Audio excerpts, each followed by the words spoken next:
Assalamualaikum warahmatullahi wabarakatuh. Pada hari ini cikgu nak ajar kamu mengenai pita detik. Okey, perkara yang pertama kamu kena tahu mengenai pita detik adalah pita detik ni keadaannya macam mana. Pita detik ni keadaannya adalah satu pita yang panjang macam selotip macam tu, dan dalam dia ni ada titik-titik. Titik-titik ni dapat apabila pita ni melalui satu mesin yang namanya jangka masa detik. Mesin tu, jangka masa detik tu, mesin dia ada frekuensi. Untuk silibus kamu, frekuensi untuk mesin jangka masa detik ni adalah sebanyak 50 Hz. 50 Hz. Kita tahu frekuensi F sama dengan 1/T. Jadi daripada F sama dengan 1/T, T sama dengan 1/F. Maksudnya, T sama dengan 1/50. F ni tadi frekuensi 50 kan? Jadi, T kamu akan dapat 0.02 saat. Okey, 0.02 saat ni kat mana nilainya sebenarnya? Kita tengok pada pita detik. Pita detik ni dari titik-titik. Okey, ni titik. Jarak antara titik ke titik, jarak dia ni, yang ni kita panggil detik. Jadi masa satu detik bermaksud daripada titik ni ke titik ni, masa yang diambil adalah sebanyak 0.02 saat. Jadi kalau kita nak kira hal laju, kita dah belajar sebelum ni hal laju. Hal laju sama dengan jarak bahagi masa. Jadi kat sini jarak dia sebanyak 1 detik. Jarak untuk 1 detik, kita kena ukur lah berapa panjang dia. Masa, kita ada masa untuk 1 detik. Tapi kalau detik tu banyak, kita kena darab lah banyak dia berapa. Okey, cikgu bagi contoh soalan dekat kamu ya. Sekejap. Baiklah, ini pita detik. Dalam satu pita detik ni ada sebanyak 1, 2, 3, 4, 5, 6, 7. 7 titik. Dan ada detik sebanyak 1, 2, 3, 4, 5, 6. Ada 6 detik. Detik ni kita kira yang tengah-tengah. Jarak antara titik ke titik ni detik. Jadi yang kat depan ni dia bagi jarak antara dua titik ni 0.2 cm. Dan yang dekat sini jarak antara dua titik ni 1.2 cm. Dia bagi arah gerakan. Jadi kepala anak panah di sini menunjukkan nilai yang depan ni adalah hal laju awal. Jadi yang belakang ni, ekor anak panah, bahagian ni lah yang belakang. Ini menunjukkan dia adalah hal laju akhir. Jadi bila kita nak cari hal laju, kita pakai formula jarak bahagi masa. Hal laju awal kita, jarak bahagi masa. Jadi jarak yang kita ada dekat sini 0.2 cm. Masa yang kita ada adalah 0.02 saat. Jadi bila kita tekan kalkulator, kita bahagikan 0.2 cm bahagi 0.02 saat, kita dapat jarak dia dekat sini 10 cm per saat. Macam tu. Jadi untuk hal laju akhir sama juga jarak bahagi masa. Jadi kita tengok jarak yang kita ada kat sini 1.2 cm. 1.2 cm bahagi dengan masa untuk 1 detik. Sebab jarak ni untuk 1 detik sahaja. 0.02 saat. Jadi kita dapat 60 cm per saat. Macam tu kita cari hal laju awal dan hal laju akhir. Kalau kita cari pecutan sama dengan A V tolak U bahagi T. Jadi pecutan kita, hal laju kita dah ada hal laju akhir 60. Tolak hal laju awal kat sini. Kat sini hal laju awal 10 bahagi dengan masa.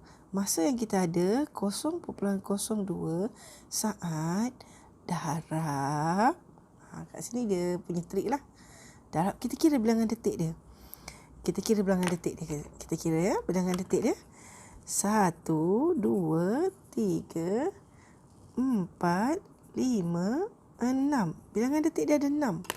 Jadi kita pakai formula dia N tolak 1, 6 tolak 1. Bermaksud dekat sini 50 per 0.02 darab 5. Jadi jawapan kita sebanyak 500 cm saat kuasa 2. Okay, itu contoh yang pertama.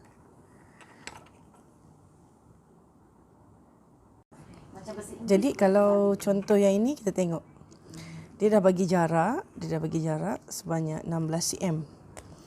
Jadi kalau kita nak kira hal lajunya kat sini, kalau macam ni kita tak ada hal laju awal, hal laju akhir, kita hanya ada satu hal laju saja. Jadi hal laju jarak per masa. Jarak yang kamu ada adalah 16 cm. Masa yang kamu ada untuk 1 detik adalah 0.02 saat darab. Kamu kena kira 16 cm ni cover untuk berapa detik sebenarnya? 1, 2, 3, 4. Jadi dia cover untuk 20 detik. Darab dengan 20. Kamu tekan kalkulator, kamu akan dapat jawapan 40 cm S negatif 1. Contoh ya. Untuk contoh yang ini, di sini adalah hal laju awal. Di sini pula adalah hal laju akhir. Kita kira bilangan detik di dalam satu pita. 1, 2, 3, 4, 5, 6, 7, 8, 9, 10.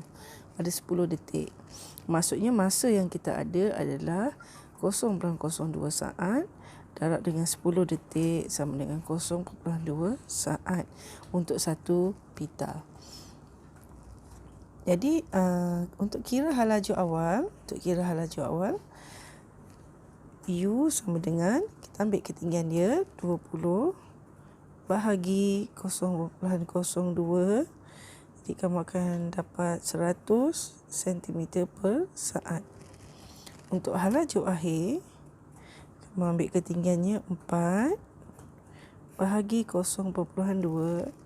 Kamu akan dapat jawapan 20 cm per saat. Untuk nilai pecutan bula, A sama dengan V tolak U bahagi T. Ambil nilai V di sini 20. Tolak nilai U 100. Bahagi dengan masa T 0.2. Tapi kita tahu jarak dari sini ke sini ada 1, 2, 3, 4, 5. 5 pita, 5 tolak 1. Atau kita kira macam ni, 1, 2, 3, 4. 4. Jadi kita tekan kalkulator, kita akan dapat jawapannya 100 cm saat negatif 2. Okay. Negatif 20 tolak 100 dapat negatif, yang menunjukkan ini adalah nyah pecutan.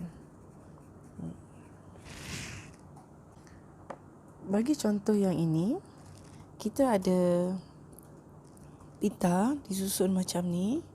Jadi kita kena tahu pita mana yang mewakili hal laju awal dan yang mana mewakili hal laju akhir. Yang paling depan sekali adalah hal laju awal. Yang paling belakang ini adalah hal laju akhir.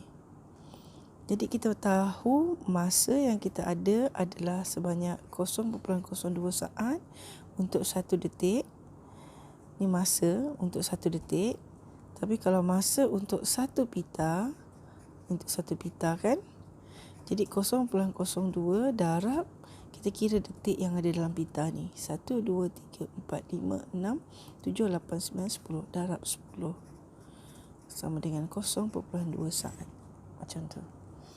Jadi bila kita nak kira hal laju awal, ambil ketinggian dia 2 bagi dengan masa untuk satu pita. Yang ni lah, bukan yang ni.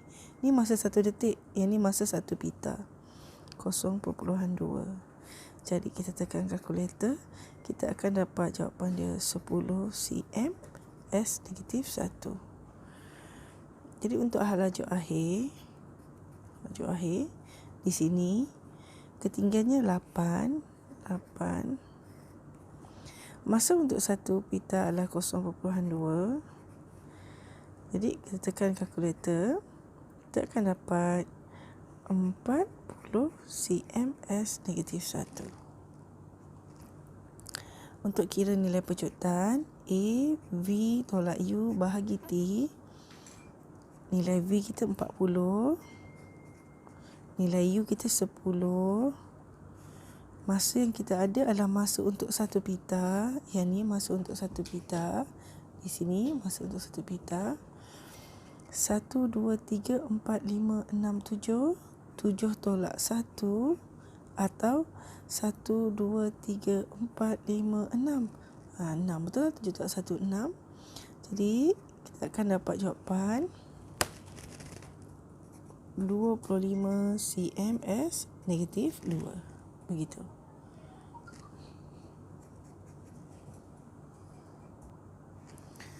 Okey, itu sahaja daripada cikgu untuk kali ini. Sampai jumpa lagi. Semoga bermanfaat. Assalamualaikum.